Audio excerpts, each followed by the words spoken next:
My name's Tony Morbin, Executive News Editor at ISMG, and I'm your moderator for today's webinar, Hacking Healthcare, Smarter Threats, AI Risks, and How Security Leaders are Fighting Back.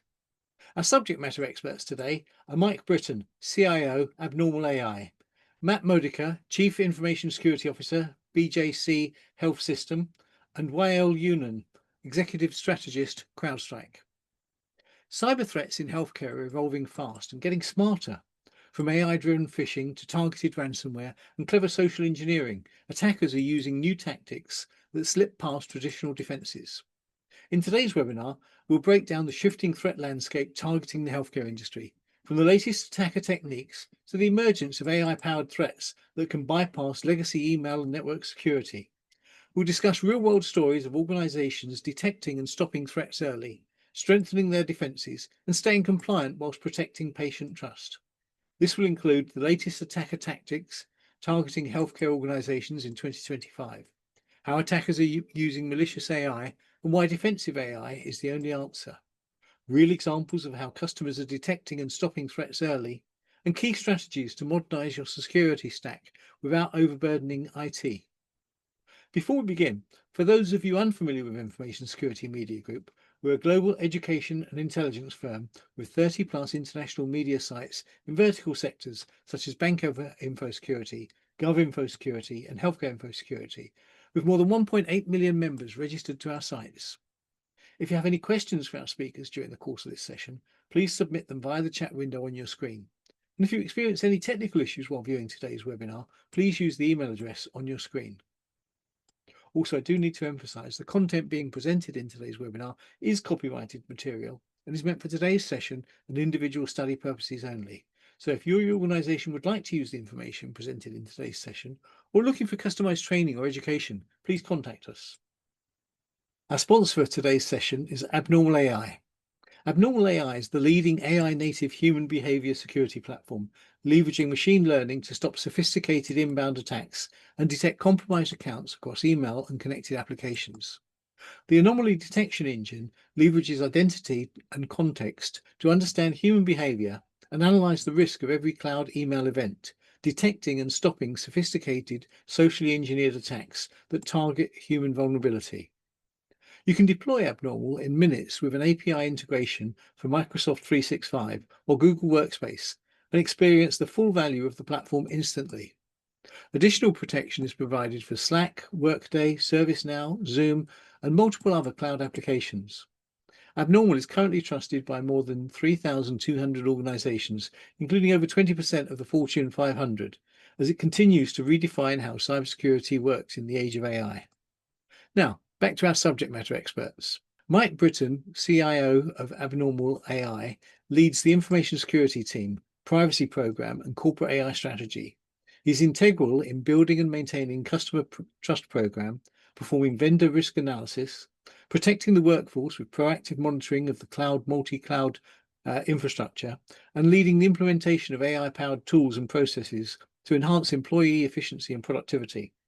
He also works closely with the Abnormal product and engineering teams to ensure platform security and serves as the voice of the customer for feature development. Mike previously spent 3 years as the CISO of Abnormal Security. Prior to Abnormal, Mike spent 6 years as the CSO and Chief Privacy Officer for Alliance Data and previously worked for IBM and VF Corporation. He brings 25 years of information security, privacy, compliance, and IT experience from multiple Fortune 500 global companies. Mike holds an MBA from the University of Dallas and a BA in political science from the University of Mary Washington. As Vice President and Chief Information Security Officer for BJC Health System, Matthew Modica is responsible for the strategic direction, planning, and implementation of enterprise IT systems, business operation, and facility defenses to protect against security breaches and vulnerability issues. He has the responsibility for establishing, meeting, and continuously monitoring the information security goals and objectives while maintaining alignment with the strategic goals and priorities for BJC. Modica has a long-tenured career in the information security field at multiple Fortune 1000 companies in the financial sector, healthcare, and data services industries. Wael Yunan is an executive strategist at CrowdStrike with 25 years experience with some of the largest healthcare companies in the United States. He specializes in building robust IT and security solutions for healthcare organizations with a focus on protecting members, maintaining and improving operations, and ensuring compliance for HIPAA regulated industries. He's the recipient of the HMG Strategy 2023 CIO CSO of the Year Award and two-time finalist for the SoCal Orbi Awards in the healthcare division. Prior roles included CISO for LA County DHS and various leadership roles with Anthem, CareMore, and Kaiser Permanente. So, welcome, Mike, Matthew, Whale. Good Hey, morning. Glad to be here. Excellent. Let's jump straight into it. Now, healthcare remains a top target for cyber criminals. Why is that? What makes it so vulnerable or attractive to attackers compared to other sectors? If we can have each of you in turn, Mike, Matthew, Whale, in that order. Mike. Sure. I mean, if you think about it, the healthcare has made a large push to use electronic records. Doctors and the various support staff all communicate on email. You've got a lot of third parties involved now. I look at the hospital where my doctor is, and a lot of the surgeons, a lot of the doctors are third-party contractors with the hospital system. And so anytime you have a large amount of suppliers and third parties and they're communicating on email, that's just a ripe opportunity for attackers to leverage that mode of communication to, perpetuate crime. And Matthew, from your perspective as a, effectively a practitioner, how do you see that? Yeah, I think about healthcare. When I think about healthcare as an industry, it's really a conglomeration of a bunch of industries together, right?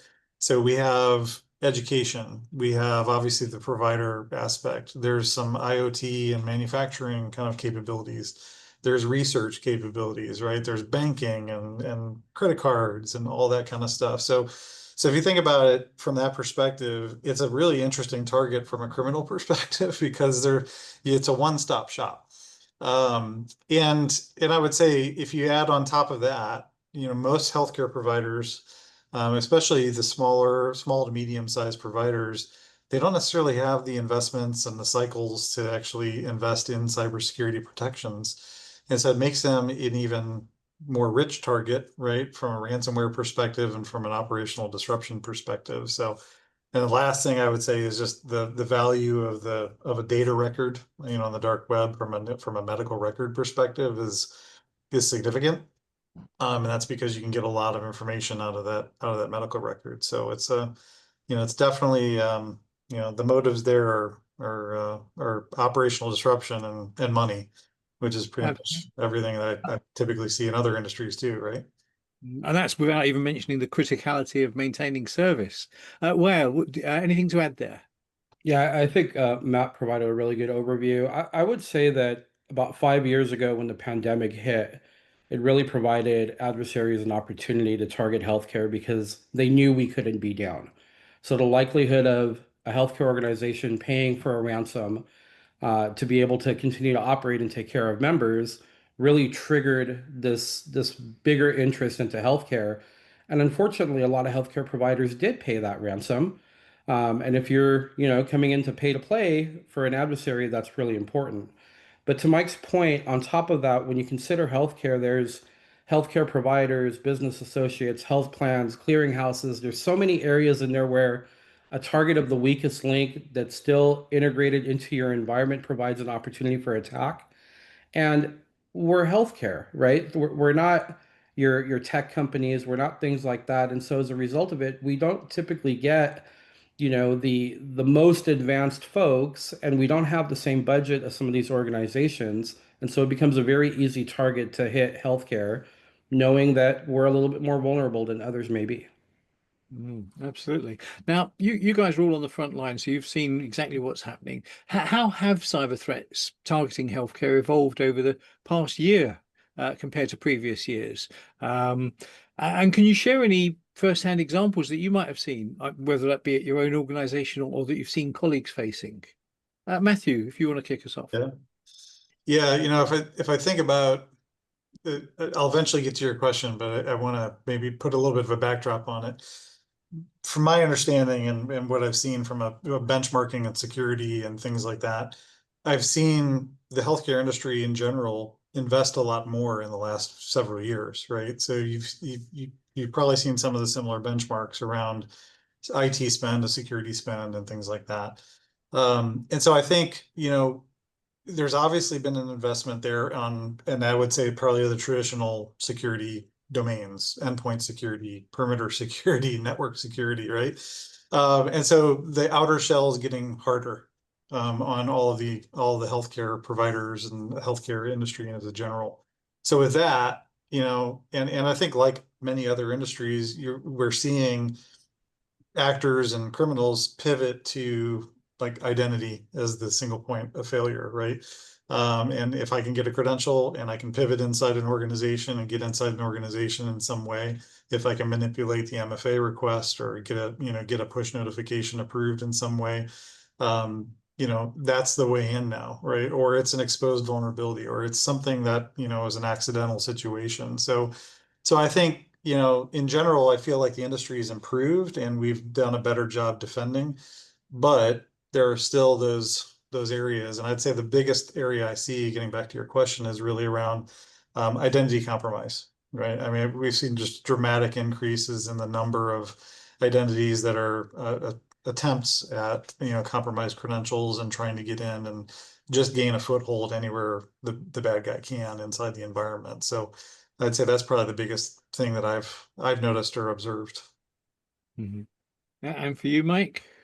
Yeah, I would agree with Matt. I think also along that same vein, attackers realize that, organizations are running good security tools. They're running things like CrowdStrike and other solid protections. And so the best way for me to be effective in as a criminal is to really try to social engineer you, try to engage, try to earn your trust. I'm going to probably send you emails. I'm going to communicate with you in very plain text. There's not going to be any IOCs in there. I'm probably going to use a Gmail account or a Microsoft 365 account that I've spun up. Really on the outside, very benign, but really what I'm trying to do is gain your trust. I'm trying to get you to either, accept that I am who I say I am, or that there's a sense of urgency. And, over multiple iterations of back and forth communication, eventually get you to do things that you otherwise wouldn't do.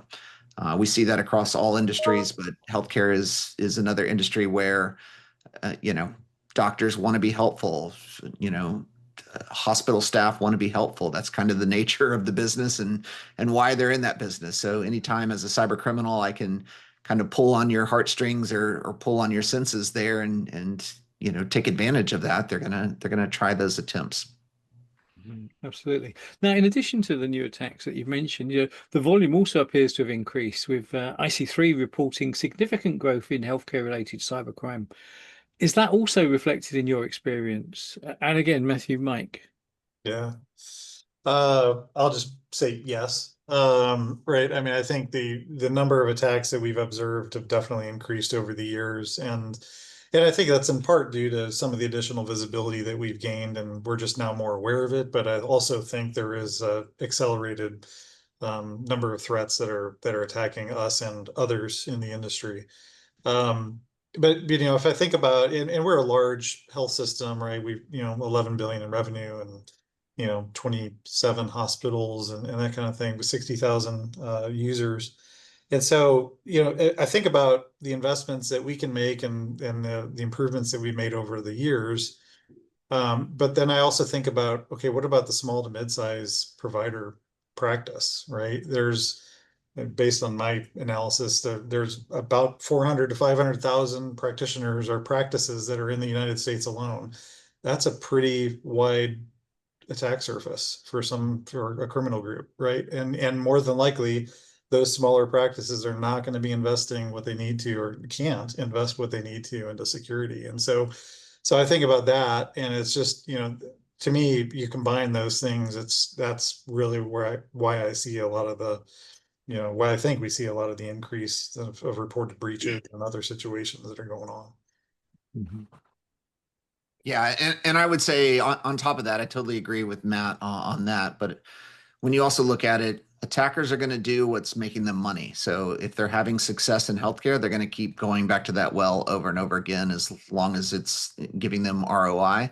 I think the other important thing with healthcare is, at least from my experience and talking to peers in healthcare organizations, a lot of them have grown over the years through acquisition.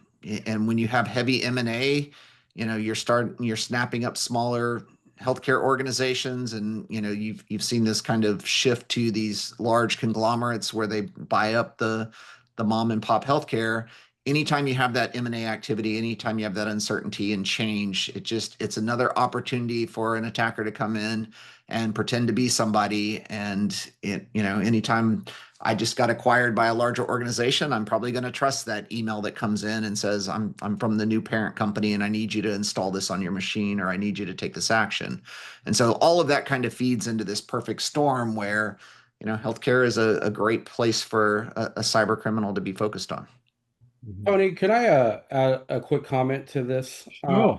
So just statistic numbers, because I think the audience needs to hear this information, right? So we calculated the number of healthcare member breaches in 2024. That number was 280 million records.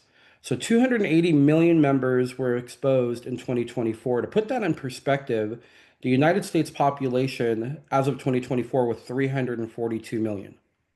So 83% of the US population was impacted by a healthcare breach last year. So when we're talking about, IC3 saying that the reporting has increased and has healthcare continued to be targeted, yeah, by a volume of 82% of the US population were being impacted. Yeah, it was a bit of an understatement without those statistics to actually show exactly how prevalent. Yeah. So, and again, each of you do jump in when I ask one of you a question. If the others want to add something, that's great. Although I will direct this one to Matthew. From your perspective, what are the biggest challenges you face as a defender in healthcare security? One word, humans. Right. So I think it's, we can put all the protective controls in place and all the whiz-bang technology and all the really cool processes. But it takes one person clicking on the wrong thing, or it takes one person, accidentally disclosing something, or, providing their credentials into a website that they shouldn't have, or things like that, right? Or an unpatched vulnerability that somebody should have patched, or somebody had the ability to prevent.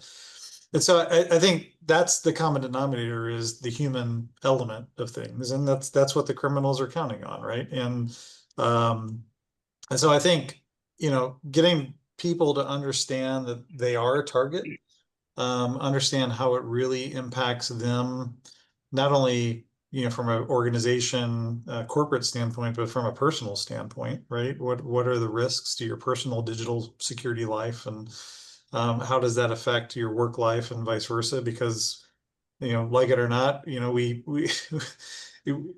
the lines between corporate and personal lives are very blurred, right? And so I think it's just a matter of, how do you get that education to the person at the right time, at the right place, where it's effective and they can actually understand what they need to do when something happens. And on top of that, how do you make it safe for people to speak up and say, acknowledge that I accidentally did something, or, oh gosh, I did this thing I probably shouldn't have. Or, hey, somebody else is doing something that I don't think is right. Not that we want to enforce a culture of tattletales, but I mean, I think it's a culture of safety. And that's something that I know at BJC we pride ourselves on, as, allowing people that safety to speak up and make it safe for them to speak up. So I think to me, that's the biggest challenge is, again, I can plug in all these really cool tools and all this great stuff, but it just takes one person, unfortunately. So, including protecting the humans from non-humans, how has your own cybersecurity strategy evolved to tackle these new threats, including, as I say, weaponized or malicious AI? What and not just the humans, but where are you moving away from legacy security solutions? What new approaches are you adopting? Because Yeah. I really want to see also, sorry, it's a bit of a long question. And to what extent can security leaders leverage AI themselves effectively? Yeah. Yeah, I think we've had a lot of success in the email security front when it comes to AI and machine learning and some of those things. And I'll just mention, Mike's company. We are a customer of Mike's company, Abnormal. And through that, right, we have seen a dramatic decrease in the amount of email that we need to triage, in the amount of automation that we can put in place to have a system triage things for us that get through. Regardless of your organization's capabilities, stuff is always going to make its way through the email system, right? And so when it lands, it's important to get to that needle in the haystack very quickly, and deal with the situation very quickly. So I think having solutions like that where, somebody reports an email, it automatically gets triaged and it says, yeah, that's bad, and it automatically revokes and pulls it out of everybody's mailbox. That's dramatic, right? And you could argue, well, that's just SOAR automation, right? And things that we've been doing for a long time. I'd say it's different with some of these technologies and platforms and products that are coming out now. Just because, if I think about things like agentic AI and the promise of that, where you have, a system that's essentially able to triage every single alert that comes in the same way every single time, right? If you can build or leverage a product that does that, that's a game changer for normal monitoring and the traditional monitoring practices that we've all been dealing with forever. And so I think, I'm excited about leveraging those kinds of tools. We already do it, like I said, in the email space, and I've seen a lot of good work there. We're starting to leverage it in the SaaS identity space with another product around identity security, that does similar kinds of behavioral analytics kind of things, and associations around that. So it's exciting. I would also say we got to be careful in how we think about it and not necessarily trust the systems 100%. There's things we need to do to validate it, but those are I guess the things I would highlight. And I guess Wael and Mike, if you want to chip in on what you may have seen elsewhere in terms of new approaches to tackle AI threats. Yeah, so to Matt's point, you can't fight modern threats with legacy technology, right? We have to adapt and continue to adapt as, healthcare organizations, as providers of these security solutions, et cetera. Abnormal and CrowdStrike, partner together. We do really good work on both ends. I'll tell you from back in my engineering days when I had to kind of choose that I want to be, an engineering for the host environment or network environment or whatever, I kind of chose host. And the reason for it was everything either terminates or originates from that host, right? So if to Matt's point, if you're getting in an email or if you're getting in an attachment or, you run some weird executable from a virus worm Trojan perspective, what ends up happening today and where healthcare organizations really need to provide a pivot is choosing a solution that leverages artificial intelligence in addition to their internal threat hunters and experts to be able to provide adequate security is going to be needed because we can't run with traditional tools and people. We can't run at the speed of the adversary. We have to be able to be more effective than that. We have to be able to identify this behavior doesn't seem normal. What is it trying to do? And understand and stop that right away rather than having somebody sitting there looking at a threat event log and going, hey, this might be an issue, right? By the time this might be an issue gets identified, it already is an issue and you're dealing with it right now. So modern technology to combat modern threats is critically important, and AI, I believe, is going to provide significant value in that space. Yeah, and well, just to add on to what you said, you just jogged my memory. I mean, I think um, all of those things you said, and do it at scale, right? So I mentioned the size of my organization before. We have 80,000 endpoints, right? I have 60,000 users. And so, doing it every time the right way, all the time at scale is absolutely important. And I should mention too, we're a CrowdStrike customer as well. And so I think a lot of the solutions that are out there, right, are able to do those kinds of things. You're able to get those kinds of capabilities and technologies in these platforms. So yeah, it's definitely an interesting world we're in. Well, I think the other interesting thing that I think can't be denied in a lot of organizations is security is always running behind other parts of the business, other factors outside. You have to deal with procurement, you have to deal with legal. Those are things that attackers don't have to deal with. So the minute new technology comes out, they're able to move quickly.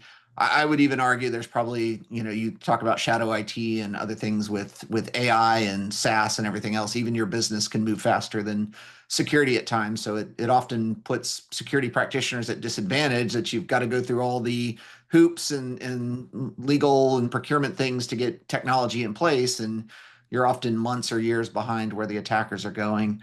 I think the other thing that makes it difficult on the vendor side is the minute AI becomes popular, every single vendor is an AI vendor. And so it leads to a lot of confusion. If you go to places like Black Hat or RSA, every possible vendor is an AI vendor. And so as a buyer, how do you sort out fact versus fiction? How do you really, find solutions that are really going to make a difference, going to stop the attacks versus, people want to catch on to the whatever magic quadrant or wave that's out there to take advantage of that. So it's a challenge. It's practitioners have a disadvantage when it comes to stopping these newer types of attacks.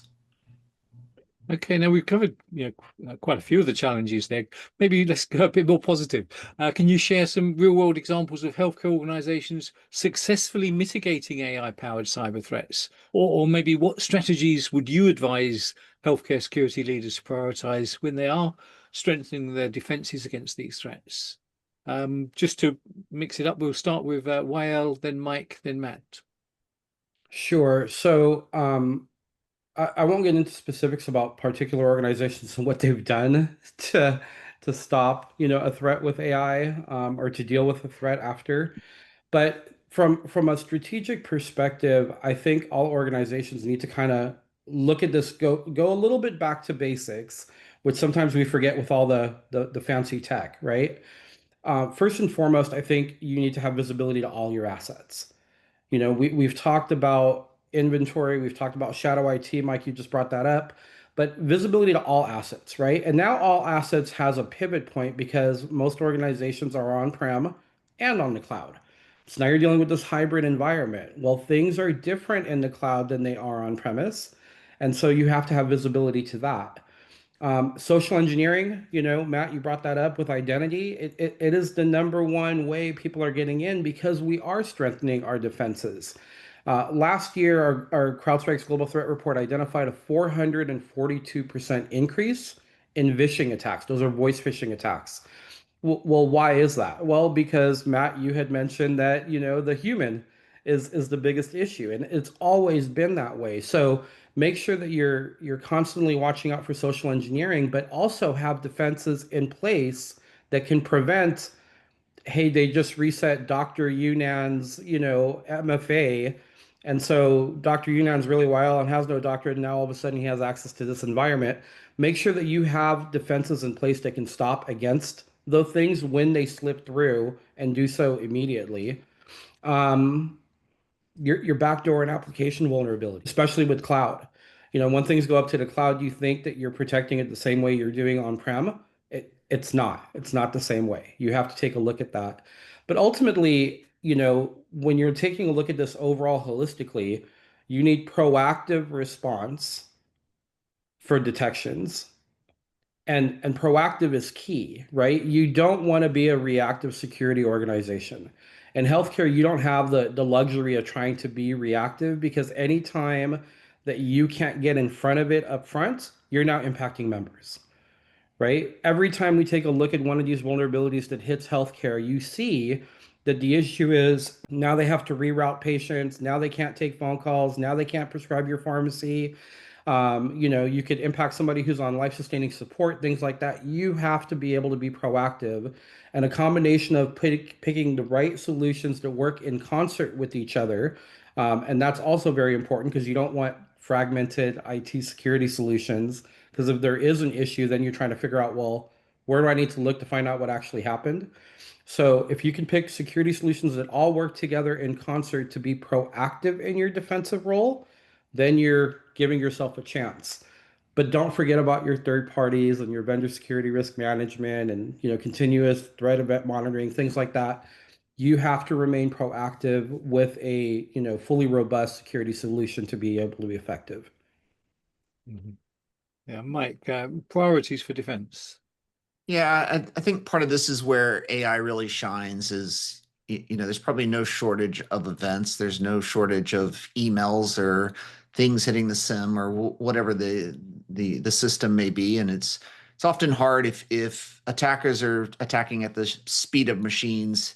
I don't care how many people you hire. If you're defending at the speed of humans, you're always going to be behind. And that's one area where AI and machine learning are really powerful. They can take a lot of data and they can go and find anomalies in that data. They can see, what is normal behavior and be able to pull out things that are abnormalities. And I think that's an area where more and more, when I have a mountain of events, understanding the behavior behind it, understanding, what's normal traffic patterns, what's normal logins, what's normal interactions really helps identify when attackers are attacking. And I think the more solutions have that capability and the more we leverage behavior, I do think that's going to make a difference in defending.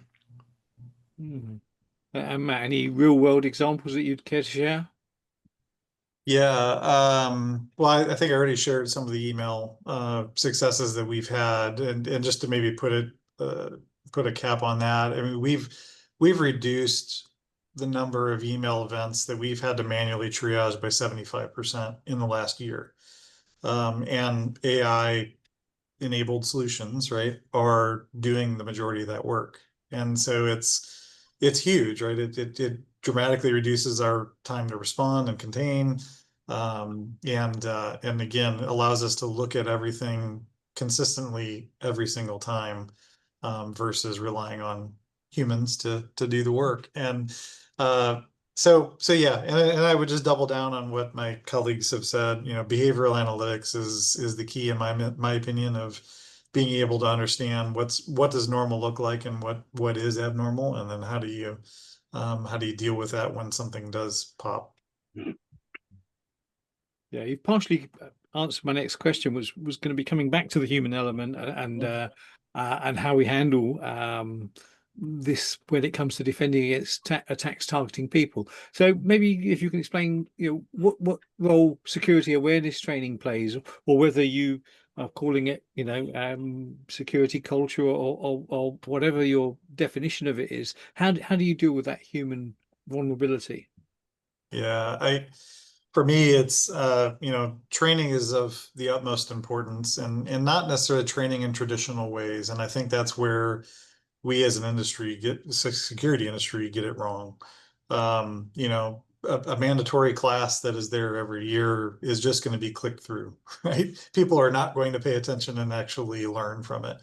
So how do you engage your community with the right level of interaction, the right level of specificity, to their job and their profile and what they're doing on a day-to-day basis to make it real for them?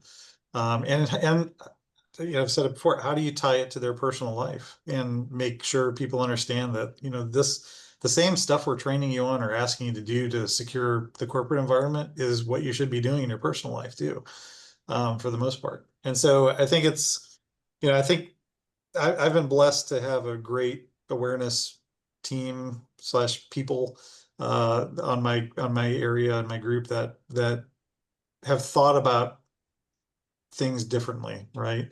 And it's not dramatic changes, right? It's maybe incorporating video instead of just a audio track and a slide click through for training that we need to do, and it's maybe shortening shortening the training cycle to make sure it's, it's minutes instead of an hour of training.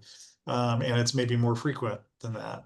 It's sprinkling articles and things in along the way, in the intranet sites and other places where we know people are going to be hanging around, like break rooms and things like that, and physician lounges and things like that, right? So it's just, I think it just takes a different, our marketing people have been doing this forever, right? Is how do you get your message across quickly and effectively? And I think we could learn a lot from the marketing industry, honestly, around how we can better train and make our folks more aware of security. Okay. Now, another aspect we slightly touched on, but healthcare is, a heavily regulated sector, whether it's HIPAA or various data privacy laws that they have to meet compliance requirements. How do they impact your security strategy? In particular, what are the challenges they present when adopting AI-driven security solutions, given, AI's explainability and use of data is still being worked out? Well, I know you do a lot with regulation. Yeah, so and I'll cover it, briefly from both having been a CIO and CISO and, in my role as an executive strategist at CrowdStrike. One of the issues that we're dealing with, and we just have to understand this from why does this exist? So the federal government is taking a look at healthcare and saying, you guys don't know what you're doing. Here's a whole bunch of new regulatory landscape rules that you have to, comply to now. They created the Healthcare Cybersecurity Improvement Act. They did an update to the HIPAA rule. They did a Strengthening Cybersecurity and Healthcare Act. They did a Cybersecurity and Medical Device Act. And for the first time in over a couple of decades, they came up with the NPRM, the Notice of Proposed Rulemaking for HIPAA. That's the first time in over 2 decades that HIPAA has really been modified. Why? Why is that? The why is we need to be doing better, right? They continue to see these targets. You hear about it on the news. You see it in, articles that get written out and things like that. Healthcare needs to do much better from a regulatory perspective. Now, when you start talking about AI, the question then becomes, well, is it AI from, hey, we're leveraging this AI model to do something internally, or we're leveraging AI from a security perspective? Because those are two completely different conversations. If you're leveraging AI internally to be able to help, process things quicker, make your organization more effective, things like that, then the basics apply. Who has access to the AI model? Is that AI model secure? Have you put, guardrails around what can and can't be put into it so that things don't leak out, et cetera? Maybe put a DLP solution on top of that so things don't leak out, right? If you're talking about it from an AI, from a security perspective, well, it's a much needed solution to help you be in compliance to these healthcare regulations. Because as Matt had mentioned earlier, you're not going to do this at the speed of human, right? So kind of diversify what you're looking at from an AI perspective. You definitely need AI from a security solutions perspective. And if you're leveraging AI for business functionality, really make sure that you have some guardrails around that because the compliance requirements will continue to come out. They're harder to adhere to, but at the end of the day, what are you adhering to? You're adhering to the federal government telling you you need to do better. And so, from a HIPAA perspective, can you demonstrate due care and due diligence? And that's really what they're looking for. Have you done your best effort to make sure that you protected your organization? The answer is no, then you're failing compliance. Mhm. Matthew, has it impacted your compliance burden? Yeah, I would say yes and no. I mean, to me, and maybe I'm oversimplifying AI and I'll regret this, but I think it's another technology, right? It's a powerful technology, but it's another technology. And so we've really taken the approach to say, hey, we have existing risk management processes and assessment processes and evaluations and things that we do on any product that would come into the organization. And we've done some additional things, especially from a privacy perspective and a data use perspective when it comes to AI, because there's a lot of other considerations there of, okay, hey, where is this data going? Who's using it? Can they use it for something else? Is that appropriate? Is it not?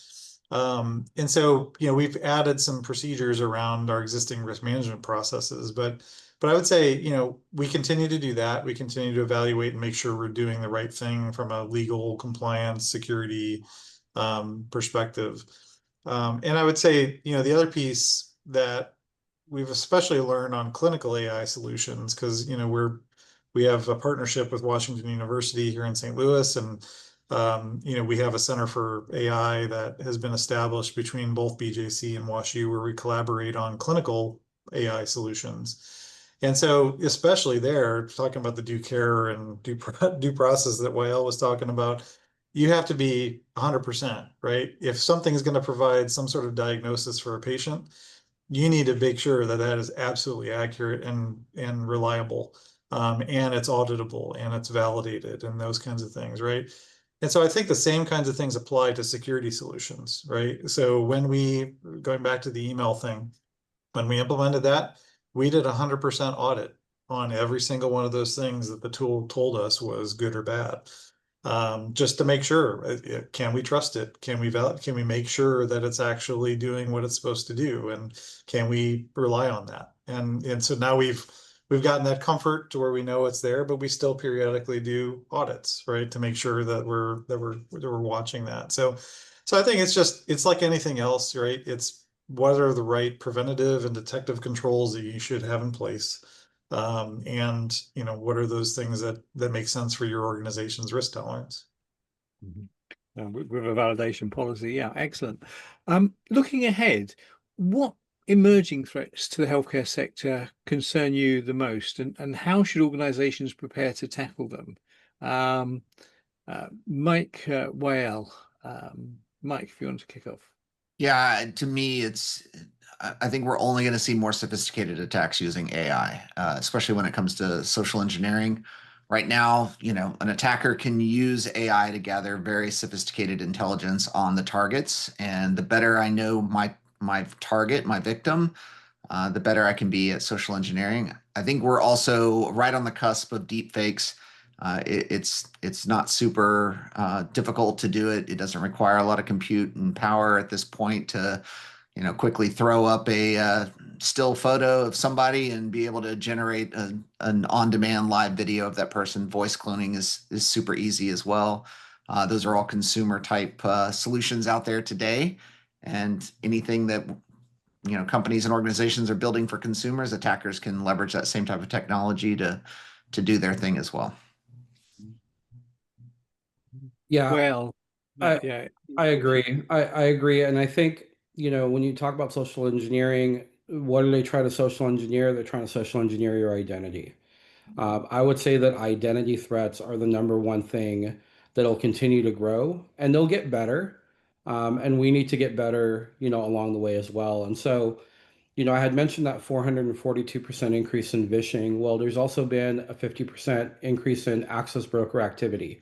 These are already identity threats that have been stolen.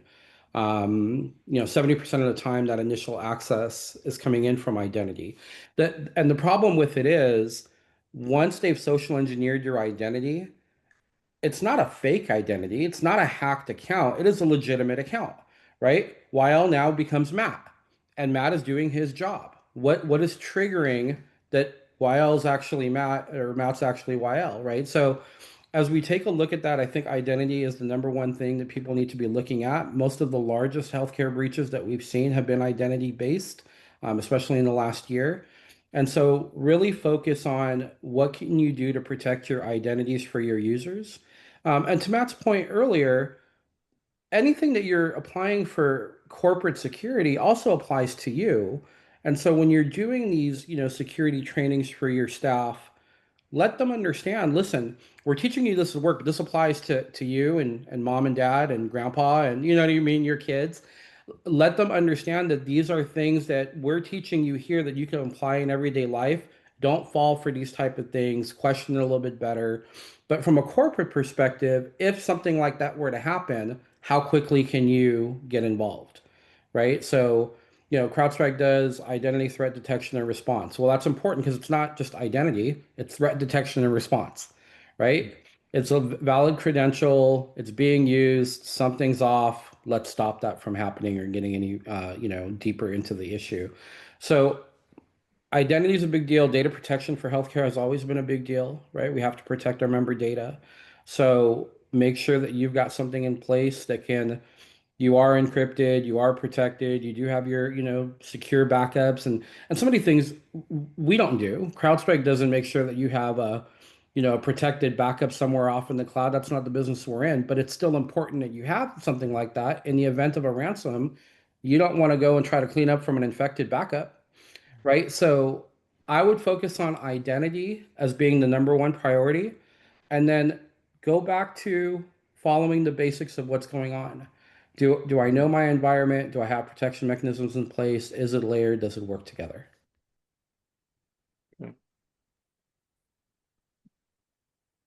Okay, I'm going to specifically look at Abnormal now. And Abnormal AI is one of the companies, really leading the AI revolution when it comes to using defensive AI. So, Mike, how are you helping companies in the healthcare sector to address the issues that we've discussed today? Yeah, I mean, it comes down to all the things we've discussed. At the end of the day, email is that open door for most organizations. It's how companies communicate amongst themselves. It's how they communicate with their suppliers, their partners, their patients. And most organizations, I haven't run into too many that can block things like Gmail and common internet domains. And attackers know that, and they leverage that. And whether it's ransomware or any other type of attack identities, it's always easier to send it through the front door with email. And so that's where Abnormal is able to leverage artificial intelligence to understand what normal behaviors are. If Matt and I communicate, and I'm always logging in from Texas, and I'm always, calling Matt, and all of a sudden I'm calling Matt, Matthew, and I'm logging in from Hong Kong. Well, there's obviously some signals there that are very different. And really being able to pull out those malicious signals, those abnormalities. I think the other thing that's really important too is there's one side that we want to block bad emails from coming in, but I think just as important, and hopefully Matt would agree with me, if you start blocking important emails from coming in and landing in your CEO's inbox, that can be just as detrimental to your job security as not blocking the bad ones. And so it's that delicate balance of letting good in and letting the business continue to operate while keeping the bad guys out. Yeah, I will double down on that and say yes. We have to be right 100% of the time, all the time, both ways, whether it's malicious or legit. So Without adding friction to people's ability to do their job. Yeah. Tough ask. We've just got time to take a couple of questions. First one coming in is when we look to introduce AI-powered email security solutions, do they integrate with our legacy infrastructure, or to what extent can we expect to have to replace the existing security stack? I guess that's one for Mike. Yeah, so the beauty of Abnormal, you do have to be using cloud-hosted email. You have to use Microsoft 365 or Google, which honestly most of the world is using these days anyway. There are a few holdouts on on-prem email, but most everybody's joined that revolution quite a while ago. But if you are using cloud-hosted email, Microsoft or Google, the beauty of Abnormal is it's done through API. So if you have a secure email gateway, or whatever your current email solution is, we can augment, sit on top of that. If you're comfortable with Abnormal and you see that the protection is greater and you don't want to continue to pay for a seg, then we also operate in that mode. So it really gives the best of any world, any solution, or any architecture you have. We'll work on top of that. We'll work with it. We'll replace it. It's the ultimate flexibility there. Excellent. Now, next one's to Matt, but Wael and Mike, do feel free to chip in as well. If you had one key takeaway or piece of advice to healthcare security professionals, what would it be, Matt? One piece of advice. I would say open lines of communication, right? So relationships are incredibly important, especially in the healthcare environment. When you're talking to physicians, when you're talking to clinicians, when you're talking to operational leaders in the organization, I think helping them all understand what's the real business impact that we're trying to mitigate. What's the real clinical impact we're trying to mitigate? How does that impact patient safety? And putting things in terms that make sense in their world, right? So far too often, I still see, even though we keep saying it in all the conferences and all things that I've been to, we got to dumb down security. It's true. We got to tell people, hey, this is what it means in terms that they understand, right? We can't be talking about, well, this firewall blocked this port and protocol and blah, blah, blah, blah, blah. No, they don't care about that. They just care about the patient that's sitting in front of them, and they can't get into their charting to look at the medical record at the same time that they're talking to their patient. And so they can't, give them some information that they want to give them. Right. That's more important to like articulate, like, hey, if you want to be able to do that, I need to do this or enforce this kind of capability. Absolutely. So I think it's all in that communication and how we articulate risk in a meaningful way to help people understand why we're doing the things we're doing. And then, allow the management team to make decisions to say, you know what, maybe we don't want to mitigate certain risks, and that's okay. Or no, we really need to, because this is going to be very impactful to our business. So that's probably where I would go with that. Absolutely informed decisions. Well, Mike, before I move on, do either of you want to add on anything onto that? I do. And I'm gonna get back to everything you said, Matt. But after this first piece, I was at the store the other day, and I saw a person wearing a T-shirt that made me chuckle. It said, "In my defense, I was left unattended." Well, I think the same applies for us as security leaders in our environments, right? Don't leave your employees left unattended. Don't leave your machines left unattended, because in their defense, they didn't know, right? And so you have to make sure that you're doing your job. But to Matt's point, and this is really where I had a lot of success as a CIO, is I never really spoke about the tech. I spoke about the business, right? I was a business enabler. So my advice to healthcare security professionals is stop thinking about security as an IT product. Think about security as a business product, right? And so if you go and you're having a conversation with, let's say you're a CISO with your CIO, or if you're a CIO with the CEO or the board, and I've sat in both, and at some point I was both simultaneously.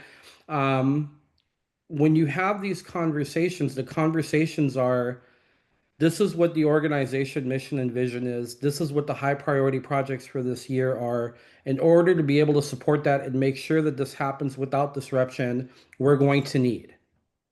That's a whole different conversation from, there's this really new cool product out there that I think we should look at, right? Totally different conversation. And so the more healthcare security professionals can present themselves as a seat at the business table in order to enable the organization to function the way it wants to, and to meet its objectives, and to take care of its members, and to produce the results that they want. These conversations now resonate with everybody in the organization. And here's what I need in order to enable that for you. That's my Yeah. advice.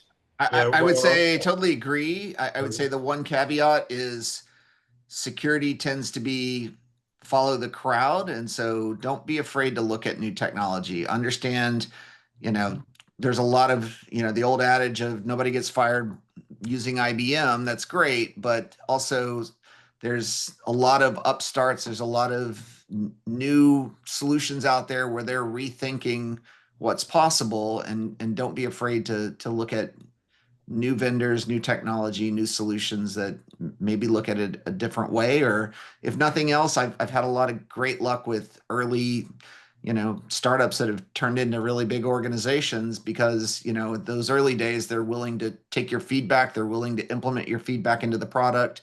And, I've gotten a lot of mileage out of those type of solutions because they've grown with me, and I've helped, provide feedback that made them better and made it better for me. Absolutely, yeah. There's just always a risk of moving, but there's a risk of not moving too. Still on the theme of advice, last one, last question. So, if you could change one cybersecurity decision you made in the past that others could learn from, what would it be and why? And if you really feel the need to, you can say, I had a friend who.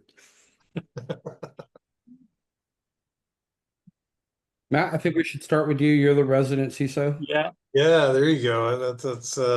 Let's see. I've made a lot of interesting decisions that I wish I hadn't. I don't know. I'm trying to think of one that makes a lot of sense. I would say, um, for me, it's maybe my personal style and the way that I work, right? And I think it's thinking that it all ends with me. Um, it it really all ends with the team and with the organization, right? And we are here to mitigate as much security risk as possible. We're never going to be able to block 100% of everything bad. And when those bad things happen, we're going to respond, and we're going to respond effectively and efficiently. Um, but it's taken me a while to learn that, right? And to not take it personally that, oh my gosh, something got through and we have this issue now because of that. It's difficult, right? I take personal responsibility and accountability for that. But at the end of the day, it's about, organization and the organization's decisions. And I think having the way you mitigate some of that, maybe some advice is, really understanding and working with your management team, um, to make sure that they understand that right, that we're not going to be perfect. We want to be perfect, but we're not going to be.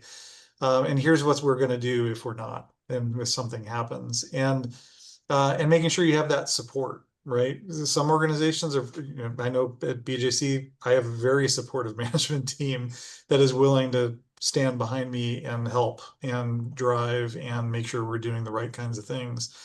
Not all organizations are that way, unfortunately, right? And so I think it's just really understanding what is that management perspective, and how do you leverage that? So that'd be the one thing that I've learned over the years, that it's hard not to take it personally, right? And you gotta just learn that. Okay. Mike, and then we're going to have to wrap up. So I'll give it to you from, my CIO CISO hat, because I think it changed my career trajectory and the influence I had on the organizations that I worked for. And it was this mentality of security is a pay now or pay later model. And that's true. You're paying because you protected yourself, or you're paying because you didn't protect yourself. So one security decision that I would make differently is I always sat on the cost of what buying something looked like. How expensive was that going to be? Could we afford it? Could I put that into the budget? Am I going to get questioned about why this solution is so expensive, etc.?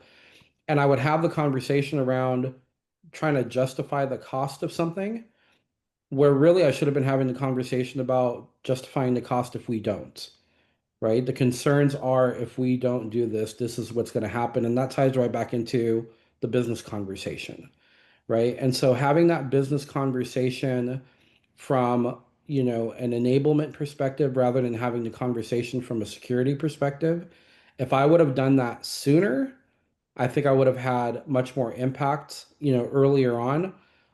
Luckily for me, I probably came to that conclusion about a year into my first CISO role, and quickly made that pivot and saw some pretty significant changes as a result of that. So, security decision wise, listen, to Matt's point, you may not be able to protect against everything, but what can I do to enable you as an organization to be as effective as possible? Here's the associated cost. Does that make sense based off of this? Yes or no? And then, drive whatever mitigating factors on there. Don't die on the hill, trying to push something that the organization doesn't care about. Okay. And Mike. Well, I'll be controversial since this is a healthcare related webinar. To me, it's like probably the biggest thing that helped is not being so focused on compliance. I feel like it's easy. I came out of financial services. It's all compliance, compliance, compliance. Compliance won't keep you safe and secure. Compliance will not get you in trouble with regulators. But if I really look at things from a risk-based perspective and I really focus on security, I'm almost always going to be compliant to any law or regulation because they're really the floor, not the ceiling when it comes to protecting your organization. And so, it's easy to be driven by compliance, especially in regulated environments, but, focus on security, focus on the risk. And like we've mentioned, and Weil just mentioned too, it's really also focus on the enablement side of things, focus on the friction, focus on what the impact is to the organization, good and bad.